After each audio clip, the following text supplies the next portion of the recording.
కాకినాడ జిల్లా తుని మండలం దోండవక పంచాయతీ సిహెచ్ అగ్రహారం. ఇక్కడ 2 ఏళ్ల చిన్నారి జాహ్నవి అలియాస్ జ్ఞానేశ్వరి.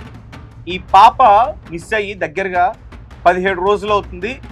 పోలీసులు ఇంకా వెతికే ప్రయత్నంలోనే ఉన్నారు. అంటే ఆచూకీ ఆల్మోస్ట్ కనిపెట్టినట్టే. ఎందుకంటే పాప అడవిలోకి ఏదో వెళ్ళిపోయిందని చెప్పి, లేదంటే జంతువులు దాడి చేశాయని చెప్పి కొన్ని రోజుల నుంచి కూడా అలా అనుకున్నారు. కానీ తర్వాత ఆ సీసీటీవీ ఫుటేజెస్ అవన్నీ కూడా పరిశీలించిన తర్వాత వారు ఒక నిర్ధారణకు వచ్చారు. ఏంటంటే పాప అడవిలోకి వెళ్ళలేదు, అడవి జంతువులేమి దాడి చేయలేదు, పాప ఎవరి చేతనో కిడ్నాప్కి గురైందని చెప్పి. సో తర్వాత సీసీటీవీ ఫుటేజెస్ ఇవన్నీ కూడా బయటకు వచ్చే వన్ బై వన్ ఇవన్నీ కూడా కొన్ని రోజుల నుంచి మీరు చూస్తూ ఉన్న పరిస్థితి.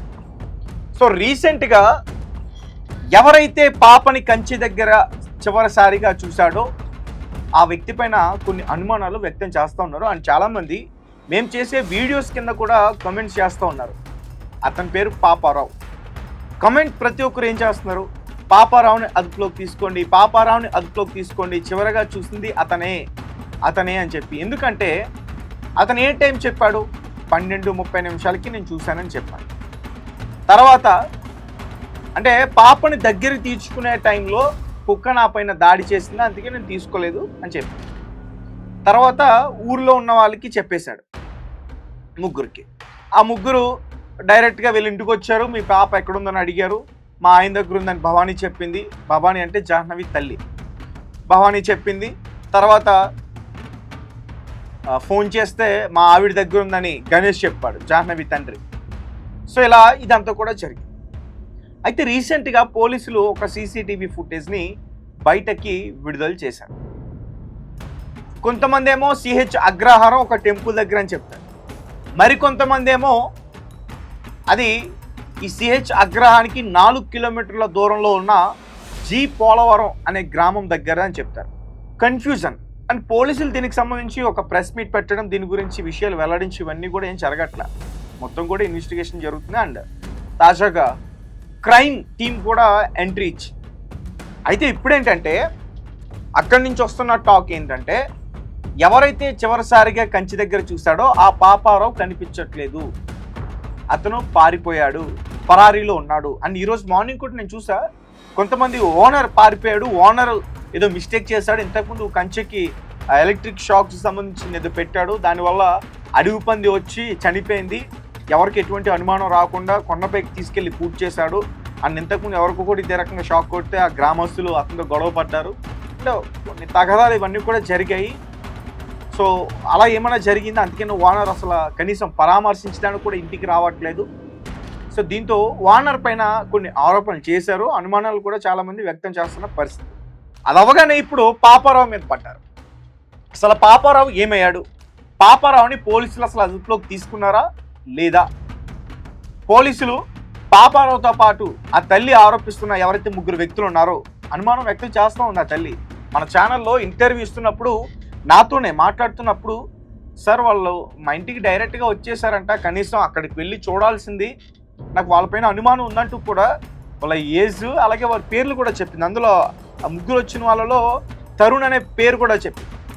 అలాగే పాపారావు అతని పైన కూడా అనుమానం వ్యక్తం చేస్తూ ఆ తల్లి చెప్పింది.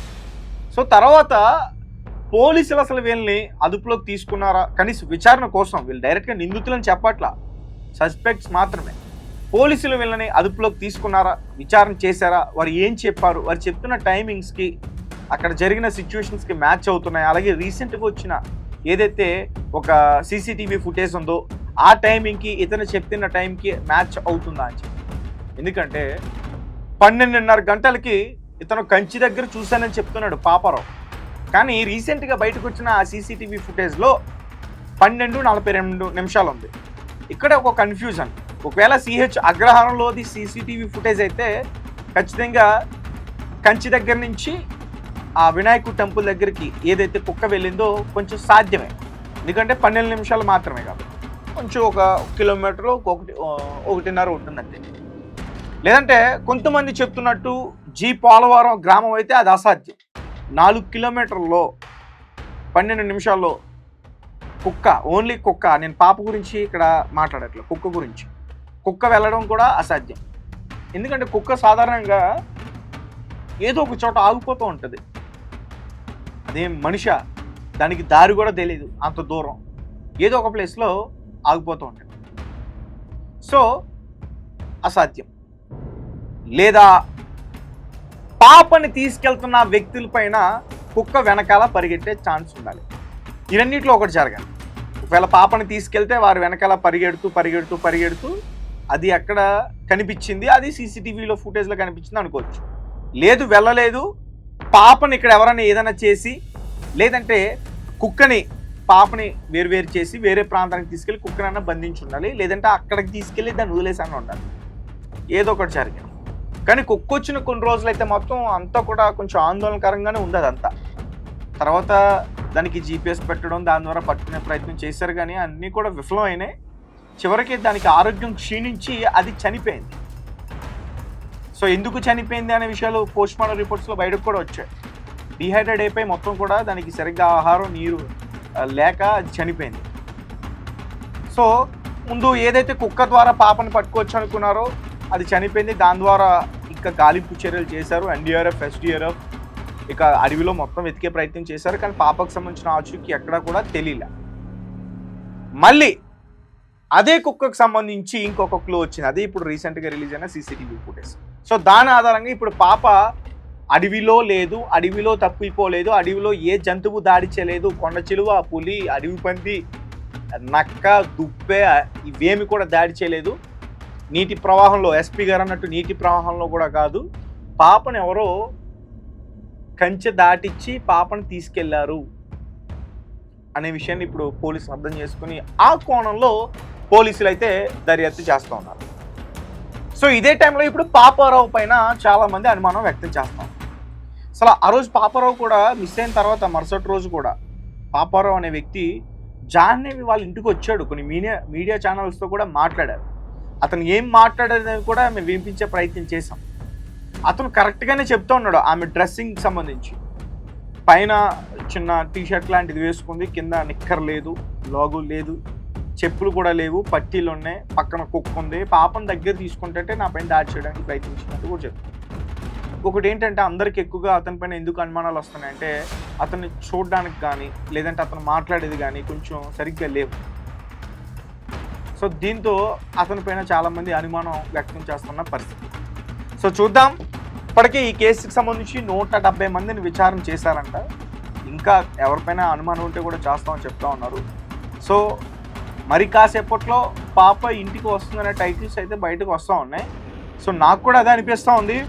పోలీసులు ఏదో ఒక ఆధారంతో ఈ కేసుని డీప్ ఎంక్వైరీ చేస్తూ ఉన్నారు. బయటికి చెప్పట్లేదు, ఎందుకంటే బయటికి గనక తెలిసిపోతే కిడ్నాపర్స్ అప్రమత్తం అయిపోతారని చెప్పి బయటికి తెలియకుండా వారి పని వారు చేసుకుంటూ పోతున్నారు అనిపిస్తుంది.